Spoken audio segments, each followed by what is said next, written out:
The UFC settles a class action lawsuit. We're previewing UFC Vegas, Ribas versus Namajunas. And Tybura submits to Erosa. AJ called it, and he will take credit, of course.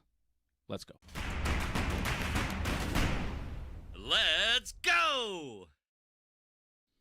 AJ about to take credit, like he gave Tybura his black belt in jiu-jitsu. Whoa. I thought we had Fred. He said, start the countdown. I'll be right back. And then he's not there. Freddie's down again, man. What happened to Fred? Freddie's gone, dude. All Freddie's right. gone. I think he'll be back at some point. Ditch the show. Listen, what were you saying?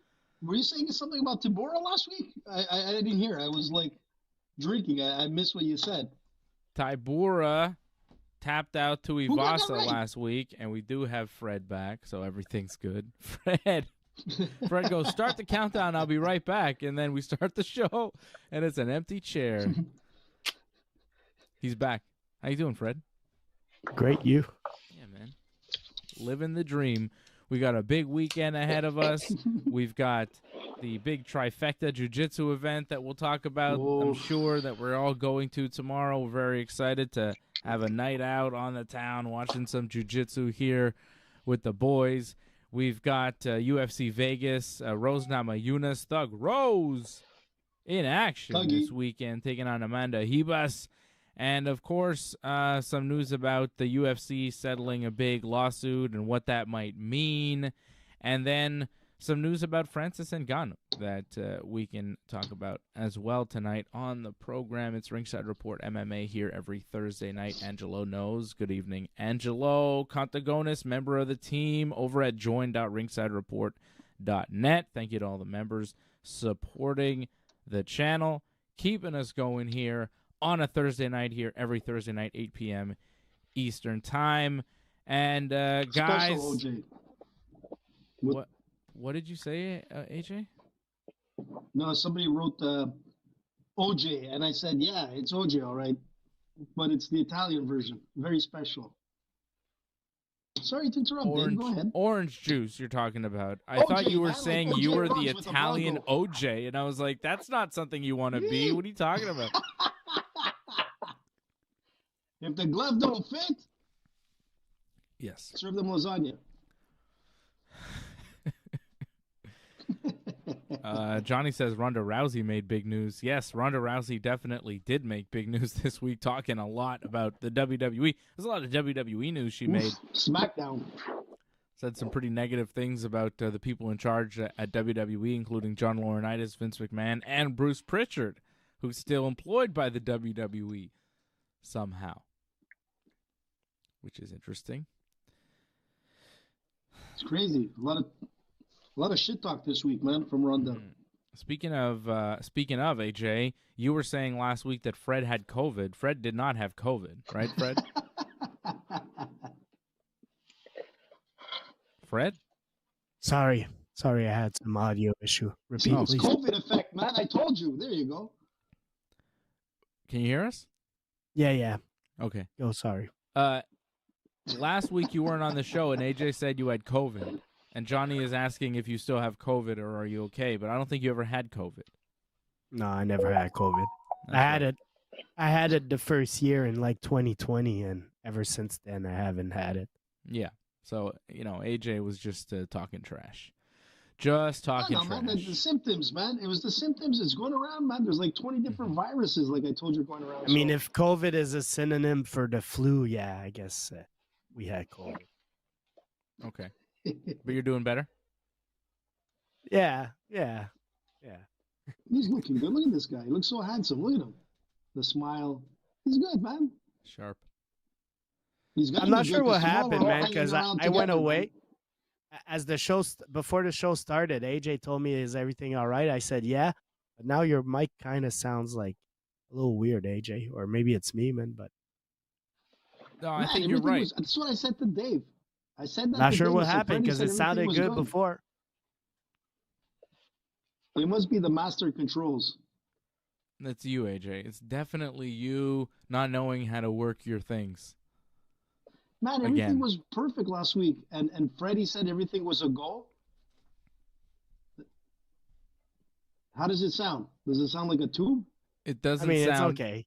It doesn't sound great. amazing. It doesn't sound as good as I sound or Fred sounds. Fred and I sound good, and you sound not that good. And it would be nice if you sounded. It would be nice if you sounded good. It would be nice if you had good audio like Fred and I, instead of poor audio quality like you currently have. At least with the new camera, it's looking better. That's for sure. The new lights. So just got to work on the mic now. Yep, you're almost there. I thought it was good. One step at a time, brother. One step at a time. That's it, man. One step. Baby steps, dude. Baby steps. With AJ, we got to do baby steps. And AJ, we do have to talk about last weekend where Marcin Tybura tapped out Tai Tuivasa, which you then put a post on our Ringside Report Instagram. AJ called it. The Tybura submits Tuivasa. AJ called it. We both said that was going to happen, AJ. I said it too. No, you didn't say he was going to win by submission. Yeah, I did. I said. No, I said. Oh, man. Don't take my credit. Don't write my trade, Dave. I said Tybura was going to win, and he was going to take him down and out-grapple him and beat him that way. What do you think that means? I don't know about that. I said, listen, man, I broke it down. I said that if Tybura could take him down, he's probably and most probably going to submit him. And I said, the manner of win's going to be by submission. And you know what? It was exactly throwing the a way parade for yourself it to be. Over there, AJ. Throwing a parade for yourself, acted like you did something last weekend. It was amazing. The post I saw, I was like, "What is this?" AJ called it. What a victory! Yeah, I was on the horn with PR Mark right away, man.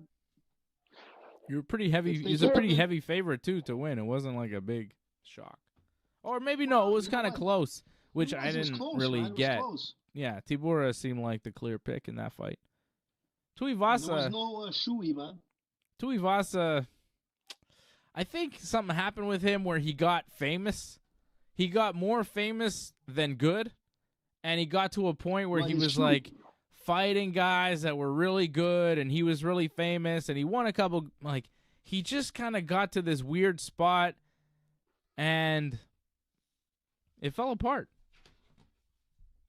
Yep. I mean, when you're a heavyweight and you hit hard, you're always dangerous. So I forget who he defeated, but he got a couple of knockouts. I remember that put him on that put him on the radar, where people were like, "Oh yeah, Tuivasa's a player in the division." But I mean, honestly, he was always just like a big hitter, and in the heavyweight division, that can work up to a point, but I don't think you could make a career out of it.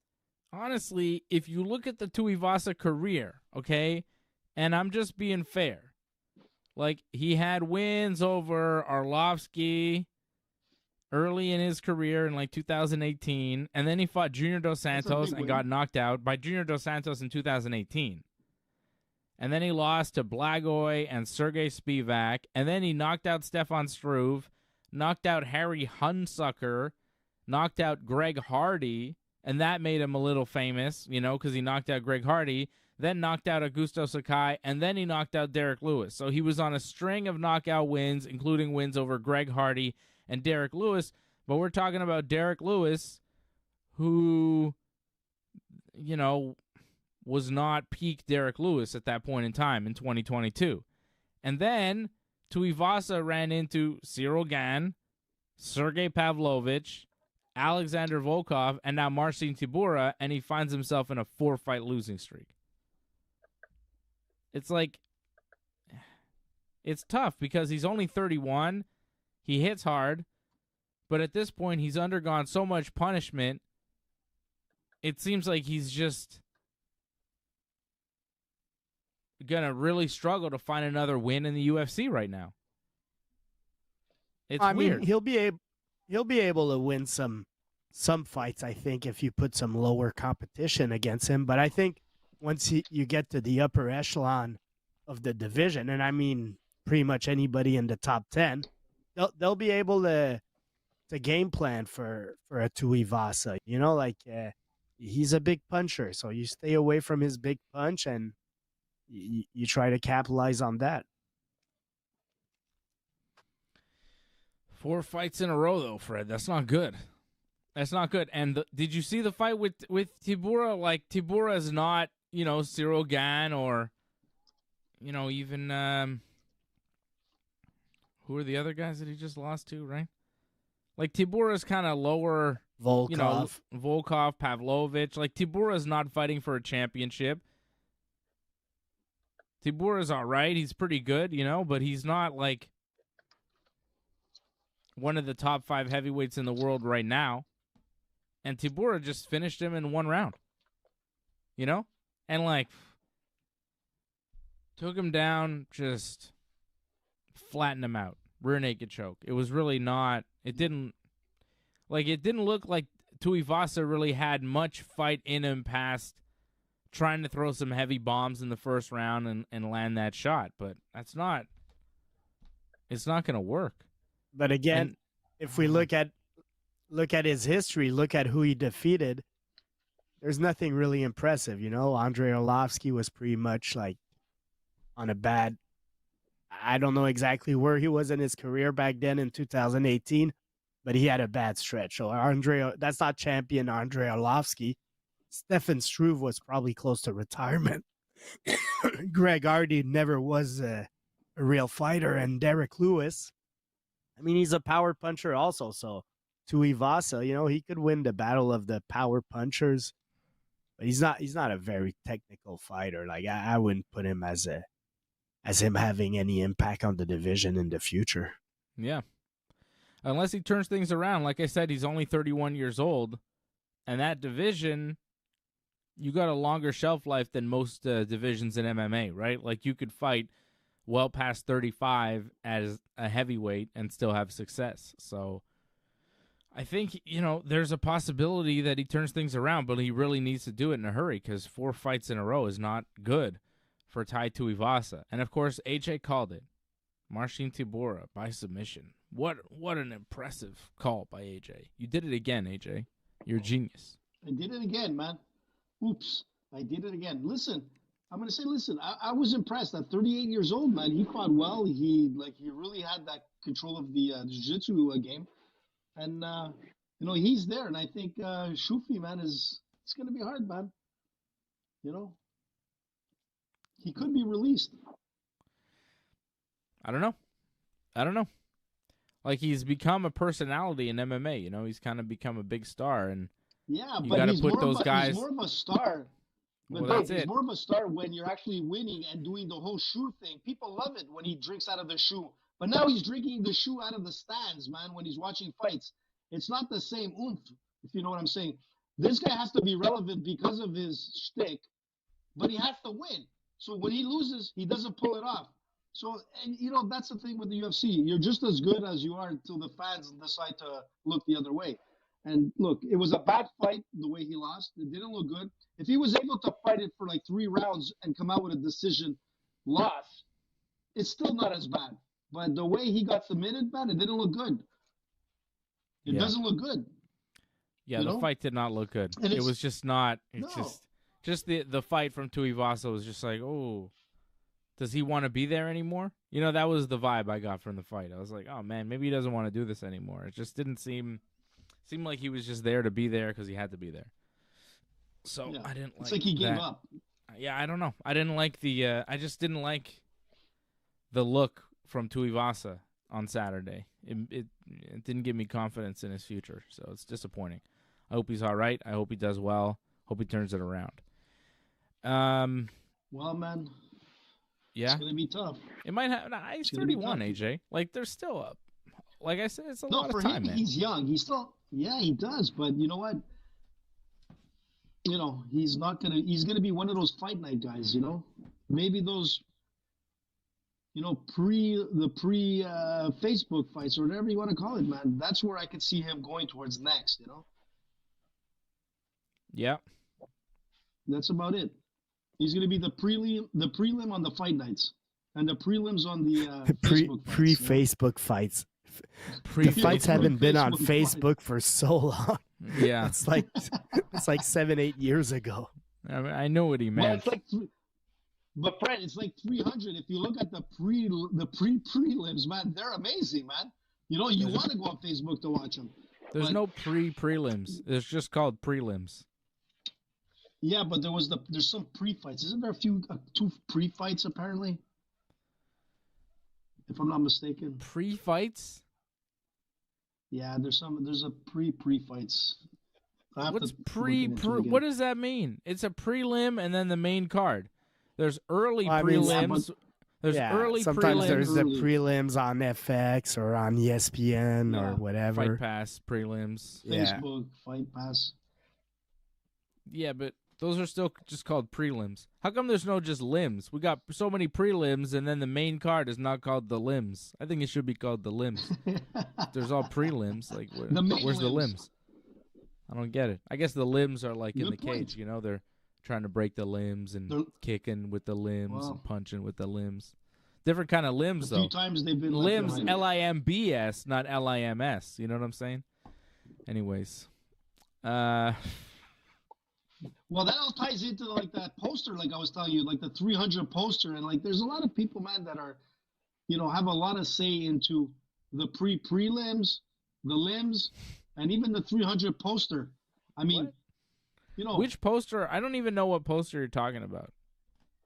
Well, Freddie, you know about this, the whole controversy with the poster for 300. That's no one knows. That's out. Like there, you don't know about this. So there's a lot of controversy where people are like, for 300, they should have had a better poster, and it sucks, and it has no oomph, it has nothing on there, and you know, so people are saying like the UFC should have put a little bit more like oomph, you know, into the poster, being that it's 300, and if you look at all the hundreds, 200 and 100 posters, man, like you can see who the fighters were, and that was really the showcase to building up the pay-per-view.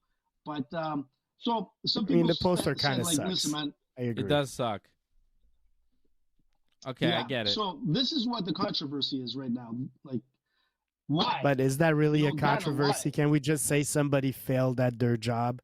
Dana, fire somebody. Well, yeah, this No, don't poster is fire not him. great. Listen. If this is the UFC 300 poster, it's not great. I get that's what it is, guys. And what I'm saying is there's a lot of channels before it actually gets published, right? So, like, there's not only one guy. I mean, there's channels. Maybe they have a reason behind it. The only thing I can think of is, like, what, maybe 300, the movie Spartans and whatnot. You know, Opa, it kind of looks like that 3 is, like, a very, like, I don't know, like, antique 3. I don't know, man. You know, it kind of looks like the McDonald's sign to me if you turn it on like the side, tape. you know? It looks like they used tape looks like to tape. do the numbers. It sucks. It's just whack. It's just not it just says UFC 300. It's got nothing on it. It's bland. That's what I'm saying, man. It's gold and white. You I know, don't looks like like Fred says, tape was So put on. Dave, for fun, show us UFC 200 and 100 poster. Let's just see what And that's they did. And that's the thing, man. They put effort into the 200. Ba, ba, ba, ba, ba, dun, dun, dun, dun, dun, dun, dun, dun. Wow. Yeah, that's much Look how better. nice that is. Yeah. That was effort, Dun, dun, That's a passing grade. dun, dun, 100. dun, dun, dun. UFC 100 poster, brother. Look at that. That's I money. mean, all-star lineup. That's a lineup, Look at brother. Thiago And Alves Dave, is fighting Mike Perry in bare I knuckle. saw that. Ooh.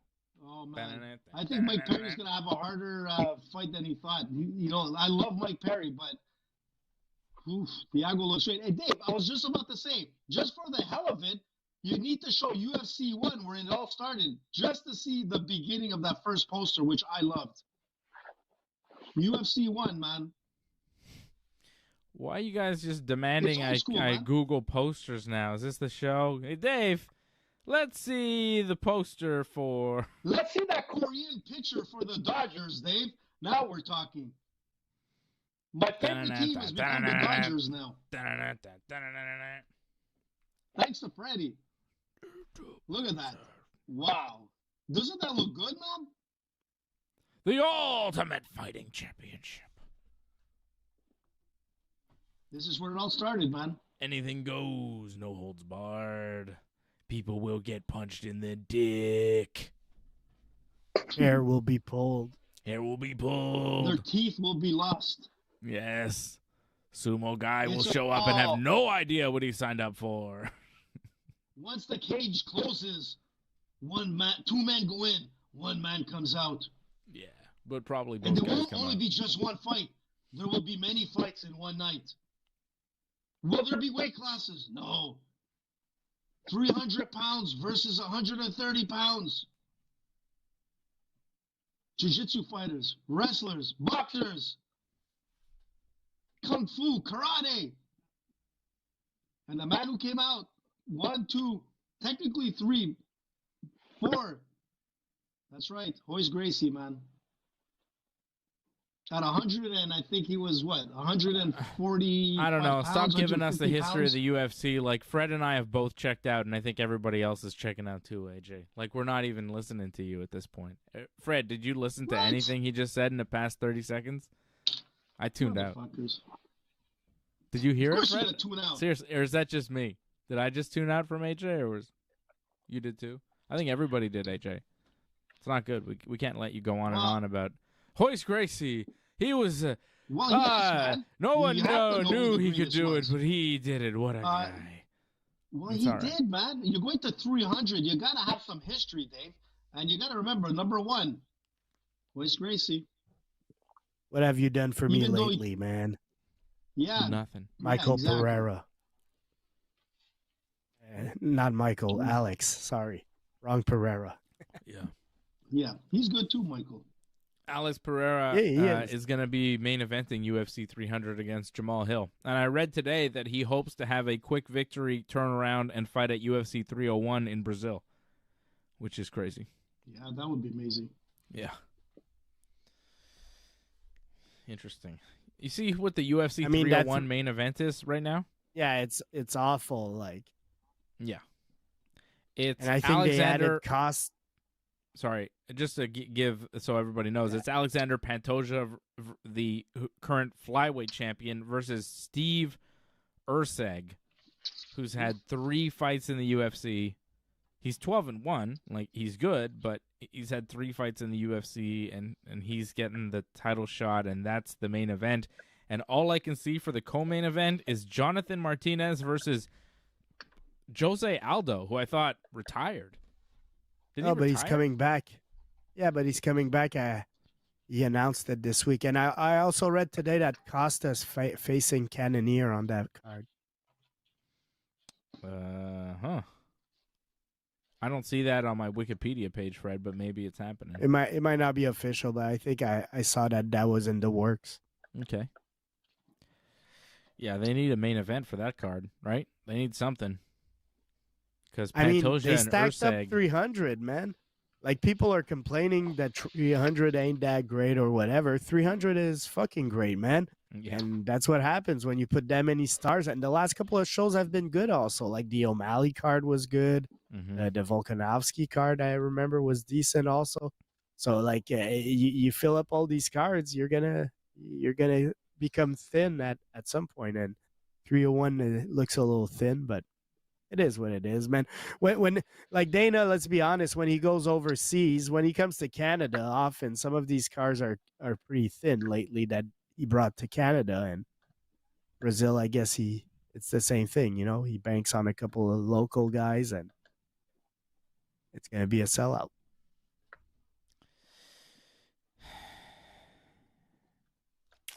It looks fantastic, UFC 300. I don't know who's complaining about this card.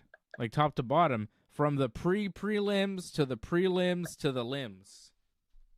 All good on this one. A lot of meat, man. There's a lot of meat on this card. A lot of meat, brother. Let me tell you about some meat. We've got some UFC card fights going on this weekend in Las Vegas. UFC Vegas, Namajunas versus Ribas. Amanda Ribas coming in here against Rose Namajunas in the main event at 125 pounds. Both of these fighters have bounced up and down from 115 to 125. This one at flyweight. Rose, a former champion, of course, at strawweight. Now at flyweight is actually 0-1 since moving up because she fought Manon Fiorot in her last fight and lost a unanimous decision. Thug Rose, though, coming in as the favorite for this fight, as Amanda Ribas has also kind of gone up and down in wins and losses, not just in weight classes. She's coming off a win over Luana Pinheiro, but before that, a TKO loss to Macy Barber. And it doesn't seem clear where Amanda Ribas is best. She's won some strawweight fights, but lost some. Won some flyweight fights, but lost some. It's like not clear that she's better in one division or not. So far in the UFC, she's got 3, 4, 5, 6, 7 wins and 3 loss record. A solid record, but she's kind of, climbed up in competition and hit some roadblocks. Won her first 3 in the UFC, got a fight. Won her first 3 in the UFC, including wins over Mackenzie Dern, AJ. Mackenzie Dern. Yep. And Paige Van Zandt. She beat Mackenzie Dern and Paige Van Zandt. But then she walked into Marina Rodriguez, who beat her by TKO. Then she beat Verna Jandiroba, but then she lost a close decision to Caitlin Chookagian. Then she beat Viviana Araújo, but then she lost a TKO to Macy Barber, and now she's coming off a win over Luana Pinheiro, and I feel like she's going to fall to Rose Namajunas here. It's a 5-round main event. I like Thug Rose. I'll give you the odds here in a second as soon as I find them. Rose Namajunas minus 220, Amanda Ribas plus 180 right now, which makes a lot of sense to me. Freddie, what do you think? Yeah, but she won. She got performance of the night. AJ, hang on, AJ, hang on. Freddie, I talked to Freddie. I was talking to Fred. Sorry. I mean, I think Rose should win, but she's on a 2-fight losing streak, and I feel she hasn't been that active. Like, if you look at Rose's career, there's some ups and downs. Sometimes she's been champ a couple of times, so she's at the very top. But there's been also a couple of downs. And right now she's in a down. I think she should win against Amanda Ribas. I'm gonna pick her. She's also on my parlay. I'll give you the rest of my parlay later. But yeah, I got Rose, and I think she might finish her. Like, it's gonna be a tough fight, but I'll go Rose by TKO probably. AJ? Look, man, like I was trying to say is that you look at Ribas on her last fight, she got performance of the night,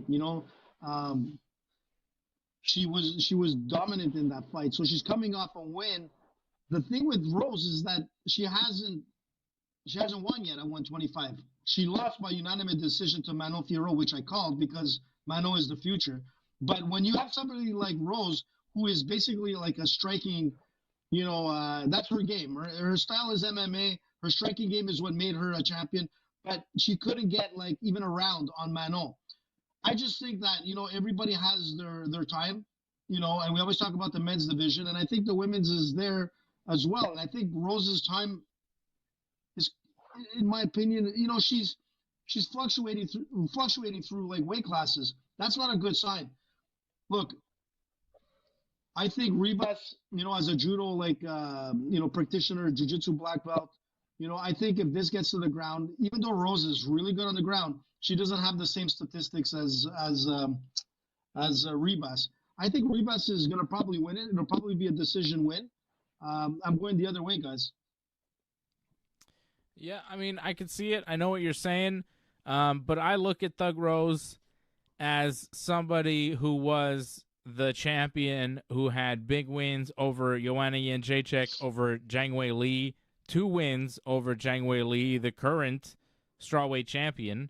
Rose beat her twice and then lost a split decision to Carla Esparza in a really weird fight that she felt like she won, and then she lost her championship, and then took some time off, decided to move up to flyweight, and I think she moved up to flyweight because the cut to 115 was just too taxing, and as you get older, it's harder to cut that much weight.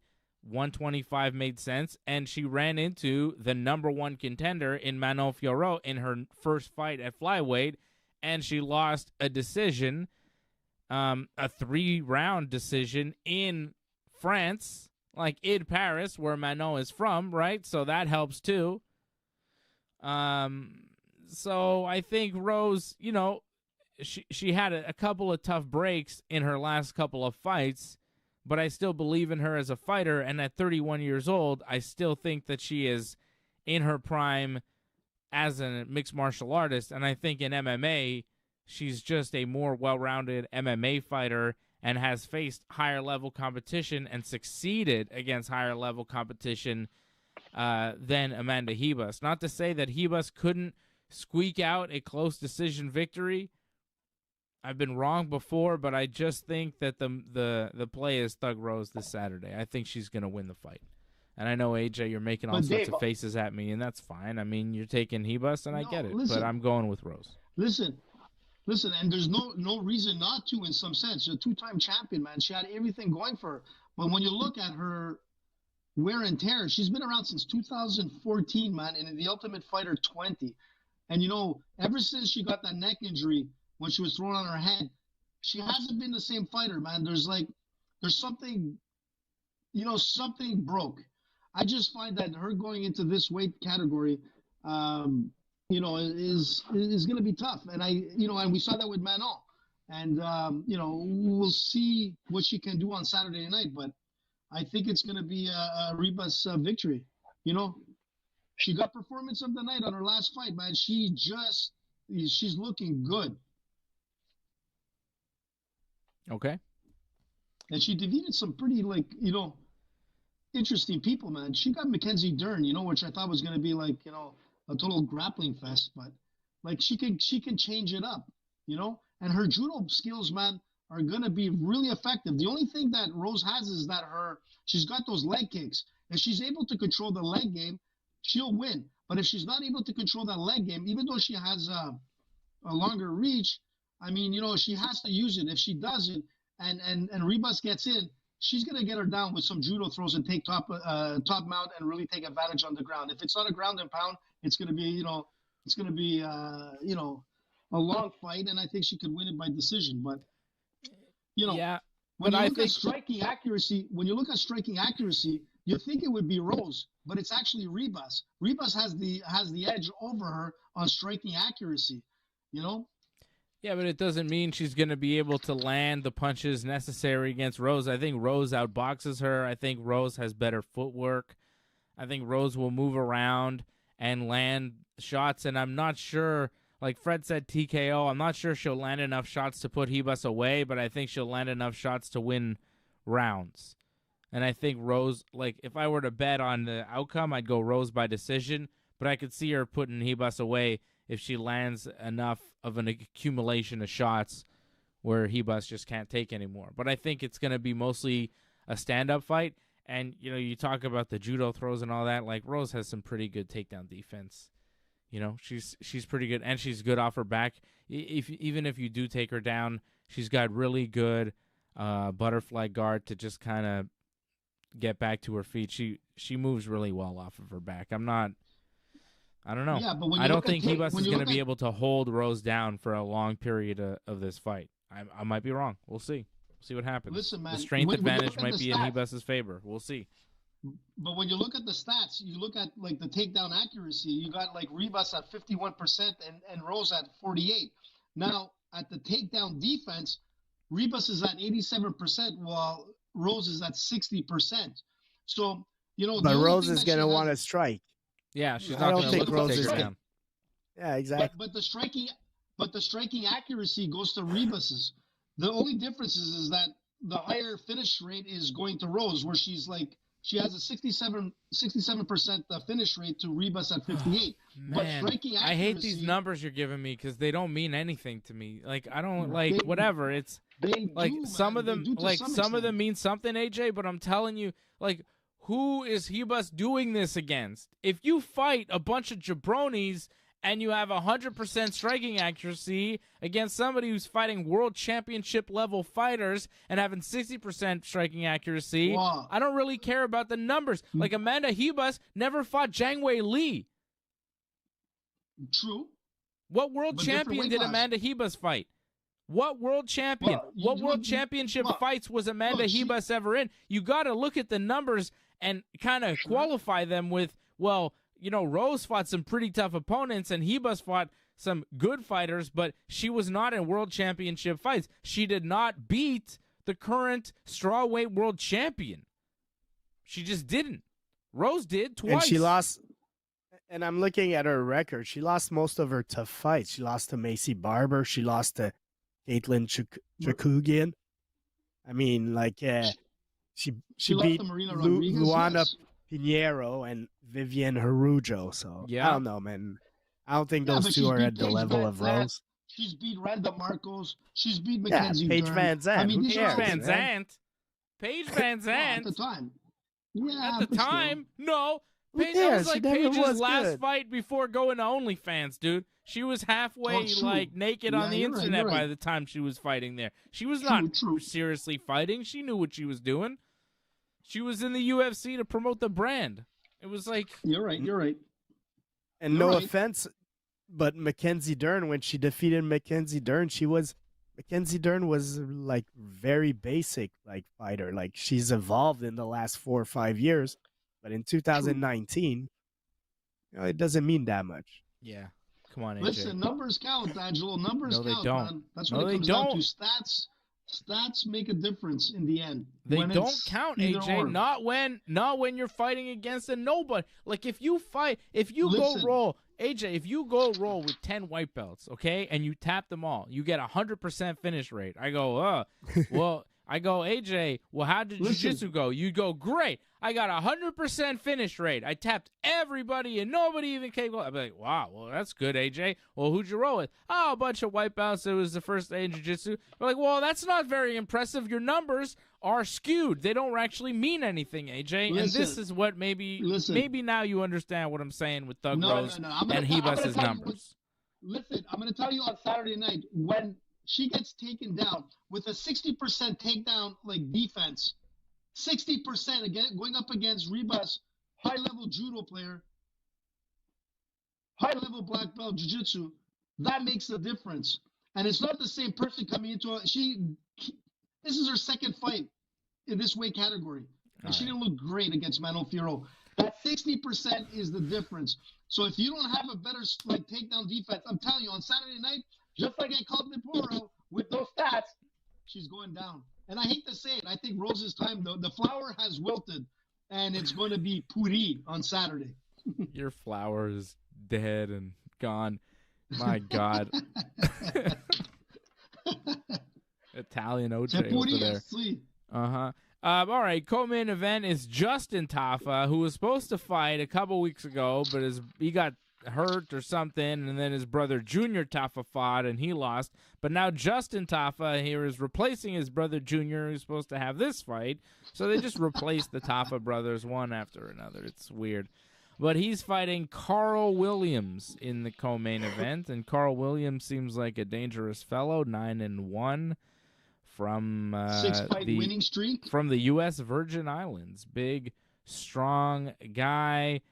This fight at heavyweight. Two big power punchers in the co-main event, which is kind of fun. I think this will be a fun fight right now. Looking at the card, we have Williams minus 180, the favorite. Tafa plus 165, the underdog. Fred, you talked to me earlier about a parlay, and I'm interested in what your parlay might be.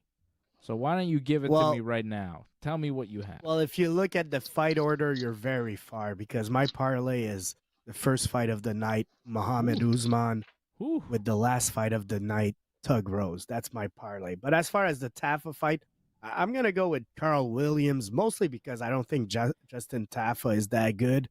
And I'll be 100% honest. I don't know who Karl Williams is, but if you tell me he's a favorite and Justin Tafa, as I say, I'm not like he's a tough guy. He puts on a show, but he's not a great fighter. So I'll pick Karl Williams. But yeah, my parlay is Tug Rose and Muhammad Usman. Muhammad Usman, Kamaru's brother, plus 120, the underdog, taking on Michael Parkin in the first fight of the night at heavyweight, and then the main event at 125 pounds. It'll be Thug Rose Namajunas, minus 220, the favorite over Amanda Ribas. It's a two-fight parlay from Team Freddy. 20 gets you 64 over at bet99.com. Go to bet99.ringsidereport.net and sign up with us, bet99.ringsidereport.net. Support the channel, support the sponsors. Keep it going. There's Team Fred. I like it. I like it. It's a good little parlay. Parlayski. Should I do mine, AJ, or do you want to do yours? How do you want to do this? What do you think? Look, go with yours because mine's going the distance. I'm going the distance on this fight night. I don't even know what that means. You're going for speed? You're all alone? I'm going for speed, and I'm going for time of need. What? You want me to go? You want to go? Listen, no, I can go. I have some weird picks for you. You do? I always have weird picks. I like that Muhammad Usman pick from Fred. Fred, why did you go with Muhammad Usman in the opening fight here? 10-2, taking on the 8-0 Englishman Mick Parkin. Why? Tell me. Give me some reasons. Because I liked his first fight. I'll tell you that much. His first fight that he had in the UFC a while, not that long ago, he was impressive. And he's Kamaru's brother, man. Like, he's going to win, man. It's in his blood, man. Muhammad Usman. The other guy's a much bigger guy, man. That's the difference. Okay. I still have Muhammad. Much bigger guy. Much younger. He's 28 years old. Muhammad, 34. Probably doing Ramadan right now, so I don't know if he's going to be, like, protein ready. Just saying. Okay. I mean, Mick Parkin, he's 8-0. He's a big boy. Who has he fought? That's the thing. In amateur. We don't know. This is a tough card here. Looking at this one, it is difficult. There's a lot of guys that, kind of new to the UFC. Like, I'm looking at this guy now, Peyton Talbot, who's only had a couple of fights in the UFC. He's taken on Cameron Simon, who's 9-1. Peyton Talbot 7-0. These guys, that's kind of tough. Guy, man. That's a tough fight to pick right there, and the odds kind of reflecting that. Talbot minus 145, Simon plus 125. I think I'm going to follow Fred's lead a little bit and give you a two-fight parlay with Thug Rose and then an underdog from the prelims. I like where Fred is going, and that's kind of where I was thinking of going as well. And that's what I'm going to give you. It's Kurt Holobaugh, Ultimate Fighter winner, Kurt Holobaugh, plus 130. Huh? I almost put him on my parlay. Oh, really? I think Kurt's going to win also. Yeah, I like Kurt Holobaugh, plus 130 as an underdog. I think he's a really solid pick to beat Trey Ogden on Saturday. And I also like Thug Rose and Namajunas in the main event. And let's see, plus 235, so 20 will get you 66.91 over at bet99.com with the Team Dave parlay, which is Holobaugh and Thug Rose Namajunas. Holobaugh, the dog pick. You can throw that as a solo bet. Throw a couple bucks on that. Cash in on a Saturday. AJ, what do you got for me, brother? Well, I was just looking at Parkin and seeing his background. He's been trained by Tom Aspinall. Obviously he's coming from England. It's going to be an interesting one. So let me go with my picks. I'm going with Ribas to start, not to start the night, to end the night.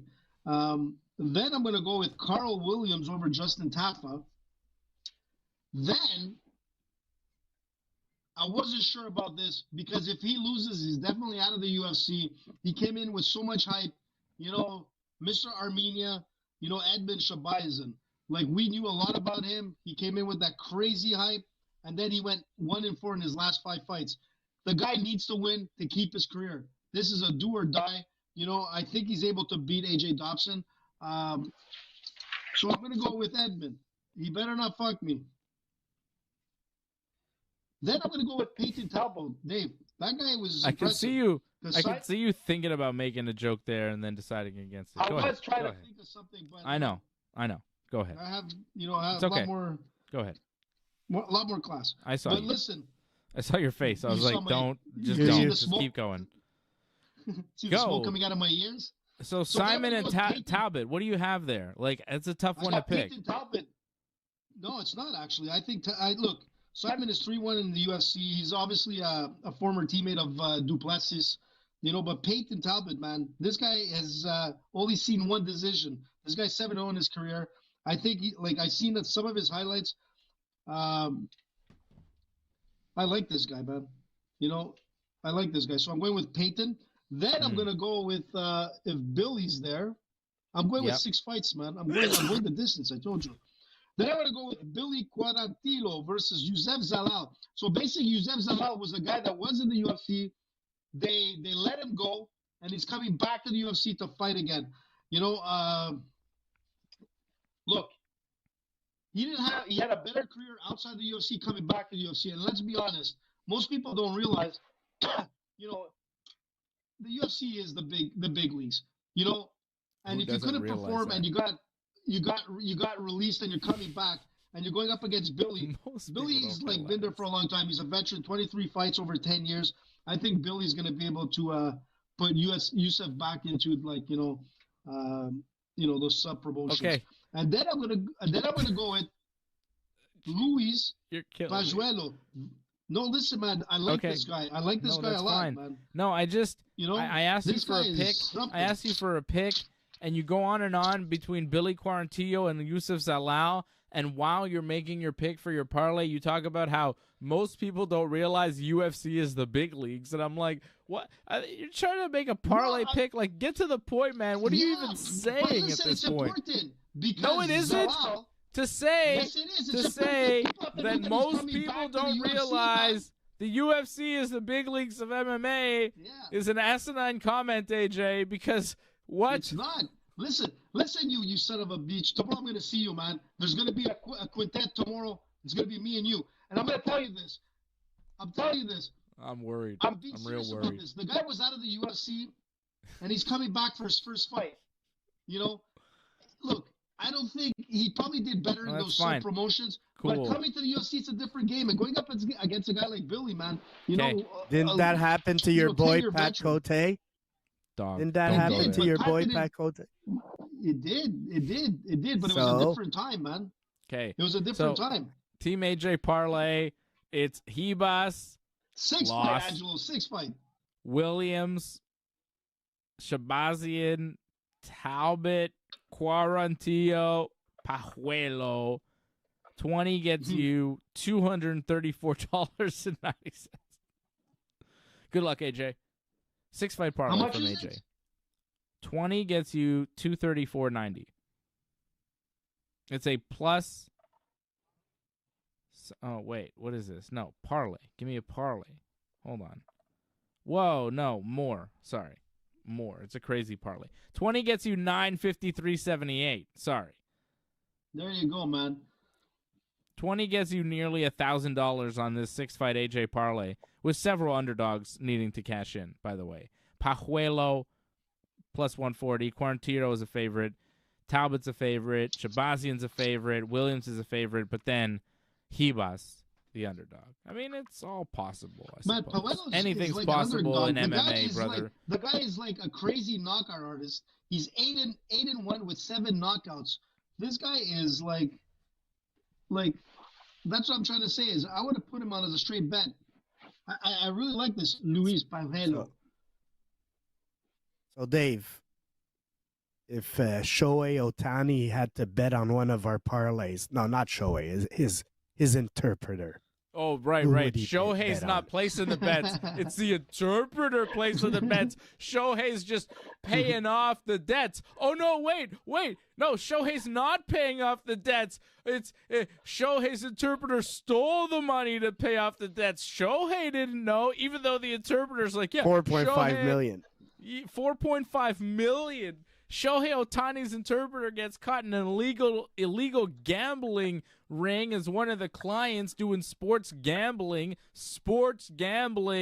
which is illegal in the state of California, where Shohei and the interpreter live and work and have worked. Shohei Ohtani, new star for the Dodgers. Shohei Ohtani, allegedly paid off $4.5 million. The interpreter's like, yeah, Shohei paid off my gambling debts, $4.5 million, which is suspicious. He's like, no, Shohei wasn't gambling. I was gambling. And we weren't gambling on baseball. We were gambling on basketball and football and soccer and college basketball and college football. And, I mean, who knows what else they were gambling on? Curling, ping pong, cricket, whatever, arena football. They're probably gambling on golf. I mean, they're gambling. This guy's gambling on several sports, and he's telling us, this interpreter, right? He goes, Shohei paid off my debts. And then all of a sudden, the lawyers get a hold of it, and they go, no, that's illegal. Shohei can't be gambling in the state of California. He can't be paying money to an illegal bookie in the state of California, especially not millions of dollars. You stole the money from Shohei. And then he's like, oh, I guess I stole the money from Shohei, which is just a total disaster. Dodgers today fire the interpreter. When people went to ask questions to Shohei, they just kind of surrounded him and didn't let anybody ask him any questions, which is very suspicious. I don't know if I believe that Shohei is just paying off the debts because they're his buddy's debts and he's being a good guy. Or, I'm wondering, and a lot of people are wondering, is this guy just placing bets for Shohei and Shohei's paying off his own debts? And, if the guy, look, it's already a suspicious story because the guy is saying Shohei is paying this off. And then Shohei's people are like, no, he's not. You stole the money. So there's already a lie in the equation. So if there's one lie in the equation from somebody, you got to go, okay, how many other lies are in the equation? Is Shohei placing bets? Are they just betting on sports that are not baseball? Or are they perhaps also betting on baseball? Because once you start with one lie, you got to unravel and figure out, hey, maybe there's some other stuff going on. And as a Yankee fan, I couldn't be happier to see the Dodgers completely unravel. They paid millions of dollars for this Yamamoto character to come over from Japan and pitch for them. The Yankees were in the running. It was between New York and L.A., and Yamamoto chose to go to L.A. And how did he do in his first start this morning? Yes, the baseball season has officially begun. They played 2 games in Korea yesterday and this morning, and I was awake to watch several innings of both games, and I saw Yamamoto pitch 1 inning of baseball and give up 5 runs in his first major league start, which was just a beautiful, disastrous day for the Los Angeles Dodgers, for Yamamoto, and for Shohei Ohtani. They're 2 new signees in the offseason. Dodgers spent $1 billion in the offseason signing all this talent, and what did they get? A gambling problem, and a pitcher who gives up 5 runs in 1 inning and gets yanked. Nice job, Dodgers. I guess we won't see you in the World Series, motherfuckers. Put a Korean girl in there. You'll see how much they win.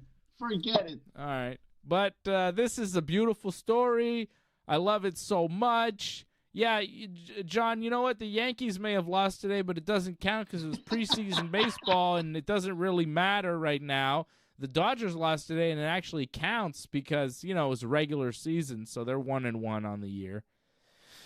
And the Shohei story is not going to go away because it looks real bad.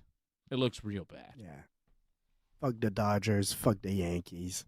Hey. Take it easy. I said fuck the Dodgers. Fuck the Dodgers is all right.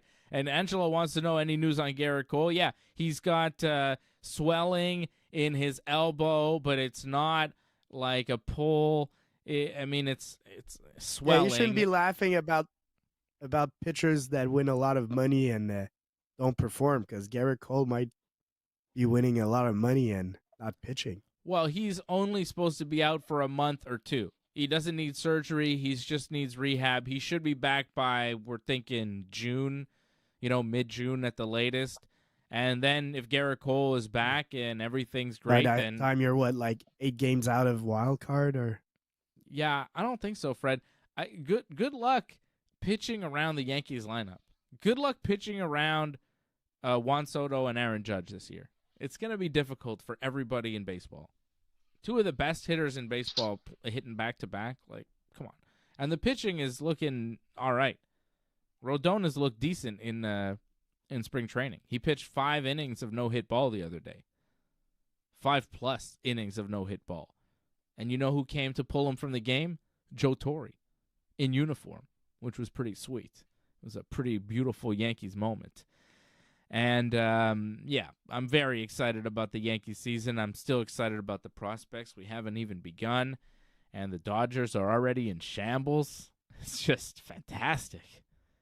So great. Yeah, Snell signed with San Francisco.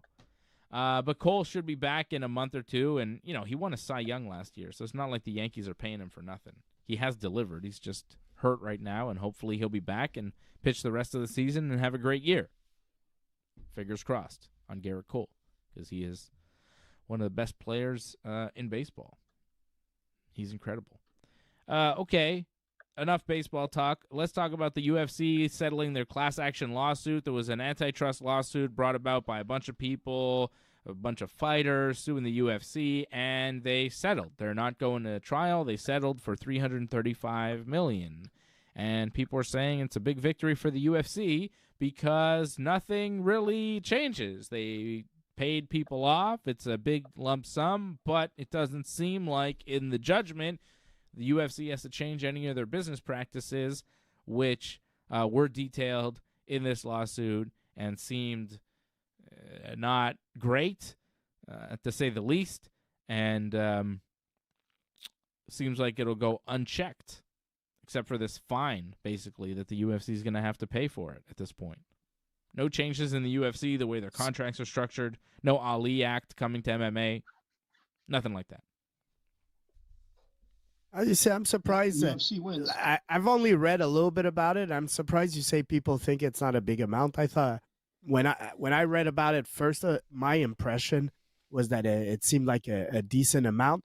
I don't know how much of that is going to go to legal fees and things like that, but they were saying it's for 1,200 fighters, and by my quick count, that's still like $300,000, $292,000 per fighter. But minus, let's see how much of that. Yeah, minus legal fees, but I don't think lawyers are going to be taking $100 million. I don't know. I still thought it was a I don't know, man. Are, this case has been going on for a while. Yeah, we never know. Like I said, I haven't read about it enough, but $335 million is still a big number. Yeah, absolutely. It's a big number, but like the UFC wins in the end. I mean, originally it was supposed to be that $1 billion lawsuit. Yeah. Down to they settled for 335. I mean, that's for them is like a drop in the bucket. But you're right. At least like at all of those fighters, they'll be receiving anywhere between like $50,000 to $200,000 each, based on like that settlement. But like, unfortunately, lawyers take a big portion of all that. And yeah. It just seems like the UFC, they've got the money. They're a $1 billion company, multi-billions of dollars behind them. The TKO group is just gigantic. It's WWE, it's UFC, it's everything. And they're just generating so much revenue that this $335 million is nothing compared to what could have happened had they not settled and gone to trial. You know what I'm saying? Yeah, absolutely. The impact on the UFC's business could have been so big, and it could have been, if they say, hey, That's UFC fighters aren't independent contractors, maybe WWE wrestlers aren't independent contractors anymore either, and then the WWE has to change the way they work their business. Like, it could have been really bad for TKO had it gone to trial and then they've been exposed, and it would have been a bigger story. This way, it's not a story really outside of the very hardcore MMA people, and they pay a big chunk of money, but really compared to what they would have had to pay long term, I think it's nothing. I think that they are probably celebrating this settlement. I don't think the UFC would have settled had they not thought that this was the best deal for them. I think they would have kept it going if they thought but I would say the same thing. I would say the same thing for the fighters. They wouldn't have settled unless they if they really believed they could have got $1 billion, they would have kept on going. Unless they're told, hey guys, you could get nothing and we could keep fighting, or you could each get a check for $100,000 and you walk away with $100,000. I mean, if the result was nothing, is that their case? If the potential result, if their case was strong, like they felt, I guess I haven't followed enough. But say their case is strong, right? Say they're fighting for changes to the sport. Most of these guys are retired fighters, so financially they're not going to benefit to the changes in the sport, right? So some of them might have gone well, I could keep fighting. Were they fighting for changes in the sport, or were they just fighting for money? No, it was for changes in the sport. They were. I mean, it was about their business practices. But the UFC said, we're gonna just settle with the class action suit and give everybody a chunk of money. And that's it. And you walk away, and it doesn't change the model. The other organizations that are competing against the UFC, like the PFL and all that kind of stuff. It hits hard because that was their opportunity to kind of be more competitive in a sense. But, you walk away with the settlement and that's it. And you said it right, Dave. A lot of these guys are retired. The majority of them that are in the lawsuit are retired. How much are they making, doing something outside of the UFC? Probably not $100,000. I don't know. Maybe some are. But, somebody's going to give you a $50,000 or $100,000 check right now. You take it, Yeah. I don't. I would take $100,000 check, $50,000, whatever check anybody wants to give me. I'll take it. It's probably I may not cash it for a while, but for I will a lot take of these guys. AJ, I haven't cashed that check you gave me. Cash it. For a lot of these guys, it's probably more money than they've made in their UFC career. A lot of these guys probably didn't make $200,000 in their UFC career. Exactly. Yeah. So hopefully somebody's getting paid out of this, but I don't know. I don't think it's the result that people were hoping for. Speaking of the PFL, their founder, Don Davis, was on MMA Fighting, telling them that they expect Francis Ngannou to be fighting MMA on pay-per-view in Saudi Arabia sometime this year, between July and September. So sometime in the summer, July, September, you got to get that August, going, man. something like that. I don't know. So, it seemed like maybe Ngannou was going to stay in boxing, but because everything went so poorly in his last boxing match, he is going to go to MMA and see how it goes there. So we'll be seeing Francis Ngannou hopefully by the end of this year, by this summer, in a few months. Well, what did he say? Because I think I read a quote. I think I read a quote where he said he wanted to maybe try a third boxing fight. Okay. And he probably will, Fred. You know what? I don't think it's the end of Ngannou's boxing career. I think it's just going to be he's going to step into MMA. PFL needs him to be there. Ngannou has to come back and be dominant in that sport, and then he'll go back to boxing. I guarantee you, he'll have a third fight with someone else. Maybe a rematch with Tyson Fury, just because of the fact that he dropped him. But there's a lot of people talking that they're going to come back. I mean, there's even Conor too that's going to come back this summer. Apparently, it's on the tables and the negotiations are there, and he's coming back this summer, and he's pretty strong about that. I mean, summer is pretty soon, man. We actually see them. If Conor's going to fight this summer, they should announce it pretty soon because summer is 3 months away. Yeah, you're right. And I keep seeing a lot of news coming up, and that's what they're saying is that they got to announce it now if he is fighting in the summer. But all to say is you never know with these guys. They talk about it, but how many years has Ngannou been with the PFL now? 3 years? Yeah. He still hasn't fought. Well, he has, but we haven't seen him fight in a couple of years. Hopefully we see him fight for the PFL this year. I'd like to see him back in MMA. I'd like to see Conor back in MMA, but Dana White was on a Kamaru Usman, Henry Cejudo podcast saying he doesn't know when Conor's going to fight again and all of that. He also said Kamaru Usman is the greatest welterweight of all time, and I went, huh? What? No, he isn't. It's George St-Pierre, man. Dave. Come on. It's ridiculous, Dana. Why is Dana? Yeah, you know why Dana's saying that, right?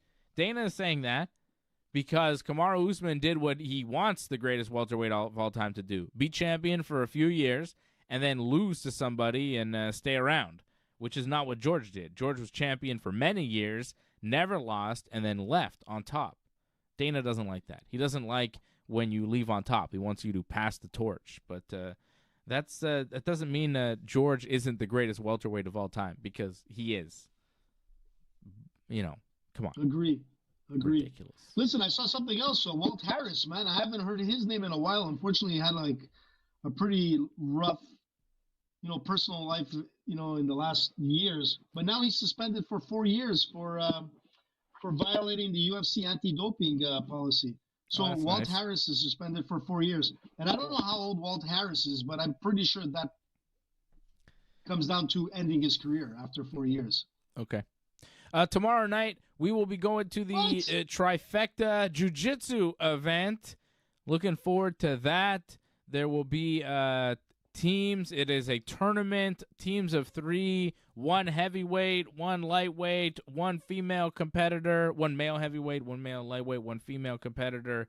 And I think it's a certain weight category. I'm not sure exactly the weights, but it's, 1 big guy, 1 little guy, 1 lady. And it's teams of 3, and it's best 2 out of the 3, team versus team, and then whoever wins that moves on to the next round, and it's tournament knockout format. And then there's a 4-man tournament as well, and I think some super fights. There's all sorts of great jiu-jitsu going down tomorrow night, brought to you by the people that did the Quintet Montreal, and now here doing the Trifecta as part of the Quintet series. I think there's another Quintet coming up maybe in a month or 2.